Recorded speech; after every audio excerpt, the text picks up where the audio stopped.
तो अब हमें देखना है कि बैंक बोर्ड ब्यूरो को क्यों बनाया गया था या किस लिए बनाया गया था। तो इसके लिए इम्पोर्टेंट जो फैक्ट है वो ये है कि आपको जो पूछा जा सकता है कि पीजे नायक कमेटी भी इसी को कहा जाता है। तो जिस कमेटी को पीजे नायक कमेटी कहते हैं उसी ने बैंक बोर्ड ब्यूरो की रिकमेंडेशन दी थी।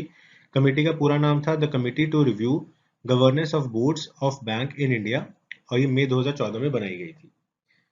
फॉर्मेशन की बात करें तो गवर्नमेंट ने 2016 के अंदर अप्रूव किया था कॉन्स्टिट्यूशन ऑफ बीबीबी यानी कि bank board bureau as a body of eminent professionals. इसके अंदर जो प्रोफेशनल्स हैं उनको रखा जाएगा और वो जो ऑफिशियल्स हैं they will recommend for appointment. Again recommendation है, आप देख सकते हो कि इनका जो रोल है वो रिकमेंड करने का रोल है, फाइनल अपॉइंटमेंट का रोल नहीं है।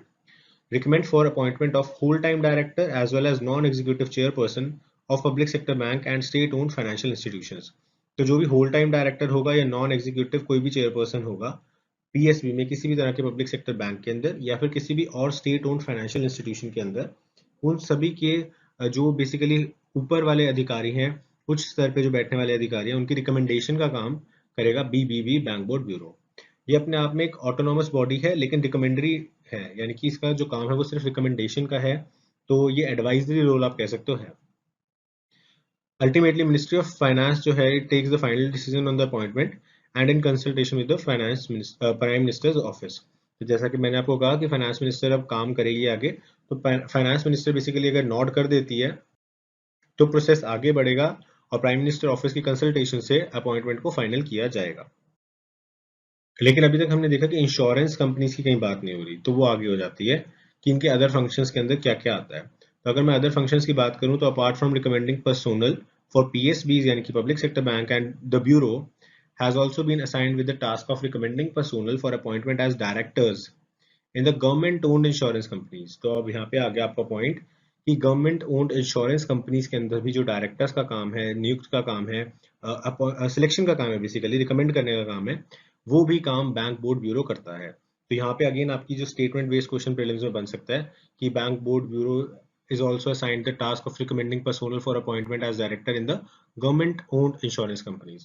तो ये फैक्ट आपके लिए इंपॉर्टेंट हो जाता है एग्जाम परस्पेक्टिव से। नेक्स्ट आता है it engages with the board of directors of all public sector banks to formulate appropriate strategies for their growth and development. इसके अलावा ये जितने भी बोर्ड ऑफ डायरेक्टर्स बनते हैं बैंक्स के या इंश्योरेंस कंपनीज के, उनके साथ स्ट्रेटजीज ऑफ ग्रोथ और डेवलपमेंट भी बनाती रहती है। It is tasked with improving the corporate governance at public sector banks, building capacities, etc. तो इसका जो काम है अगेन वो ये है कि कॉर्पोरेट गवर्नेंस को लाना, यानी कि जैसे प्राइवेट सेक्टर के अंदर कॉर्पोरेट्स के अंदर बहुत ज़्यादा अच्छी गवर्नेंस होती है किसी भी बैंक की और मैनेजमेंट बहुत हाई होती है, उस तरह से हम एक तरह से कॉर्पोरेट गवर्नेंस को ला सके पब्लिक सेक्टर बैंक्स के अंदर, और हमारी जो एफिशिएंसी है और इफेक्टिवनेस है काम करने की पब्लिक सेक्टर बैंक्स की, जो प्राइवेट सेक्टर से बहुत पीछे है, उसको कहीं ना कहीं एट पार ला सके प्राइवेट सेक्टर के।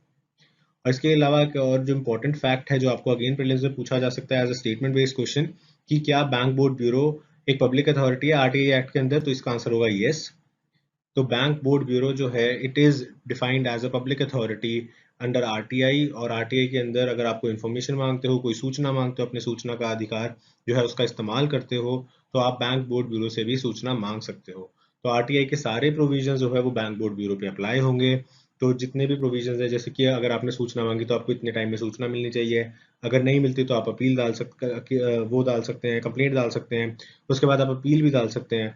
तो वो सारे के सारे अधिकार जो आप बेसिकली आरटीआई मांगते हैं सरकार से तब इस्तेमाल होते हैं, तो बैंक बोर्ड ब्यूरो से भी अगर आप आरटीआई मांगते हैं तो वो सभी अधिकार आपको प्राप्त होंगे। तो ये बहुत अच्छी चीज़ है to ensure transparency of this institution. तो इससे ट्रांसपेरेंसी इंश्योर होती है, जो सिलेक्शन प्रोसेस था वो ट्रांसपेरेंट वे में किया गया था, ये भी इंश्योर होता है। तो अल्टीमेटली एक बहुत ही अच्छा स्टेप है हमारे पब्लिक सेक्टर बैंक्स को सुधारने के लिए। और कहीं ना कहीं जो गवर्नमेंट ओन्ड इंश्योरेंस कंपनीज हैं उसके अंदर जो भी बंदे हायर पोस्ट पे लग रहे हैं, डायरेक्टर्स लग रहे हैं, मैनेजिंग डायरेक्टर्स लग रहे हैं, चेयरमैन लग रहे हैं, उनकी कहीं ना कहीं ट्रांसपेरेंसी को इंश्योर करने के लिए।